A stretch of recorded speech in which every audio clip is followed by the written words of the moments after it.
এখন আমি প্রাথমিক গণিত চতুর্থ শ্রেণীর এই বইটি থেকে আমি 15 পৃষ্ঠায় এখানে আছে আমাদের হচ্ছে এই যে সমস্যাটি, সেই সমস্যার আলোচনা করব 4 নম্বরে। 4 নম্বরে এই সমস্যাটি তোমাদের সাথে আমি আলোচনা করব। এখানে প্রথমে সমস্যাটিকে আমাদের কিন্তু ভালোভাবে পড়ে নিতে হবে। 6 অঙ্কের সংখ্যা পর্যন্ত বৃহত্তম ও ক্ষুদ্রতম সংখ্যা তৈরি করি এবং খুঁজে পাওয়া সংখ্যা নিয়ে বন্ধুদের সঙ্গে আলোচনা করি।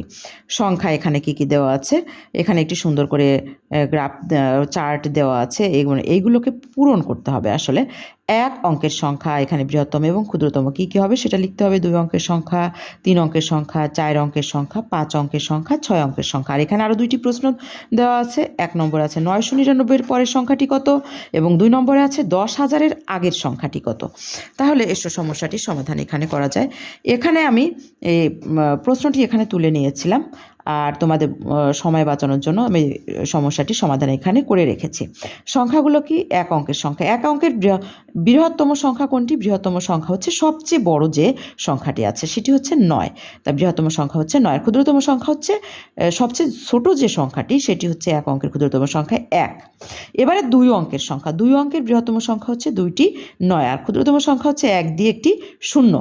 এবারে 3 অঙ্কের সংখ্যা। 3 অঙ্কের বৃহত্তম সংখ্যা হচ্ছে 3টি 9, আর ক্ষুদ্রতম সংখ্যা হচ্ছে 1 দিয়ে 2টি 0, অর্থাৎ 100।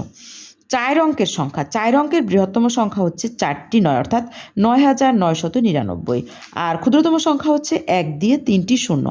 এখানে কিন্তু অঙ্ক আমাদের হয়েছে 1, 2, 3, 4টি, এখানে 4 অঙ্কের বলেছে, তাহলে এখানে হলো 1000। এবারে 5 অঙ্কের সংখ্যা। 5 অঙ্কের সংখ্যা হচ্ছে 5টি 9, আর ক্ষুদ্রতম সংখ্যা হচ্ছে 1 দিয়ে 4টি 0, অর্থাৎ 10,000 হয়েছে, আর বৃহত্তম এখানে হয়েছে 99,999। এবারে 6 অঙ্কের সংখ্যা।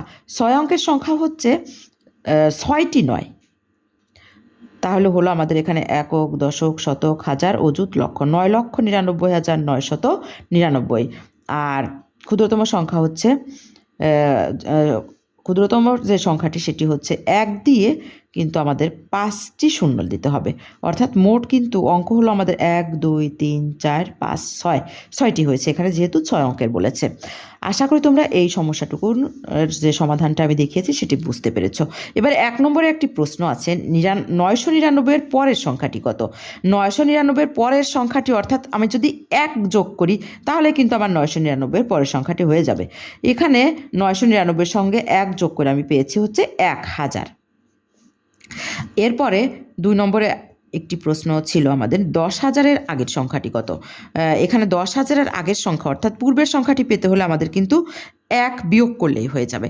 তাহলে এখানে বিয়োগ করে পেয়েছি আমরা 9,999। আশা করি তোমরা এই সমস্যাটির যে সমাধান আমি দেখিয়েছি সেটি সুন্দরভাবে বুঝতে পেরেছো।